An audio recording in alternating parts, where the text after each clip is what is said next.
მე ვფიქრობ, რომ დღევანდელმა თქვენმა გამოსვლამ აქ დაადასტურა კიდევ ერთხელ თქვენ პატივს სარცებთ არა მხოლოდ იმ ადამიანებს და იმ გარდაქმნებს, რომელიც ამ ქვეყანაში არ მიმდინარეობდა ამ წლების განმავლობაში, არამედ თქვენ პატივს სარცებთ თქვენ სიტყვებს, თქვენს გამონათქვამებს, თქვენს დაპირებებს და პატივს არცემთ არც იმ პროგრამას, რომელიც თქვენ წარუდგინეთ ქართულ ხალხს.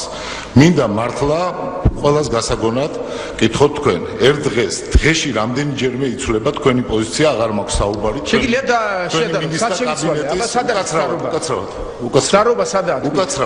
უკაცრავად. ერთ დღეში რამდენჯერმე ცვლით პოზიციას. ჯერ ამბობდით, რომ წაბრძანდებოდით ამერიკაში პირველი ვიზიტით, მე აღმოჩნდა, რომ მე ევროპაში უნდა წახვიდეთ. ამბობდით, რომ გადასახადები ელვისებურად დაიწეო და შემდეგ აღმოჩნდა, რომ ეს ასე არ არის. ამბობდით, რომ საპროცენტო განაკვეთი 1, 2 ან მაქსიმუმ 3 ფარგლებში იქნებოდა, აღმოჩნდა, რომ ეს ასე არ არის. ვერაფერზე ვერ ასახელებთ თარიღს, თუ როდის შეასრულებთ ამ თვით დაპირებას.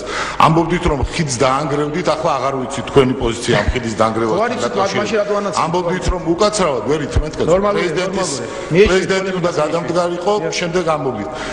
როგორ შეიძლება თქვენ ადამიანმა დაგიჯეროთ, როგორ შეიძლება თქვენნაირი ცვალებადი ფსიქიკის ადამიანს დაუჯეროს ადამიანმა და ანდოს ქვეყანა. ამ თვალსაზრისით სოლიდარული ვარ ბატონ გოგი ოჩიაურთან, იმიტომ რომ თქვენი გასართობი კი არ არის, ეს არის ჩვენი სამშობლო და გარწმუნებთ, რომ ამ ქვეყანას არავითარ შემთხვევაში არ ჩაგვედებინებთ იმ თვალსაზრისით ხელში, რომ ის რეფორმები, ის მოდერნიზაცია, რომელიც ამ ქვეყანაში იყო, წაიყვანოთ იქით, საიდანაც თქვენ ჩამობრძანდით 9 წლის წინ. საქართველოს რუსეთი არ გახდება და საქართველოს იქნება დემოკრატიული და თავისუფალი ქვეყანა.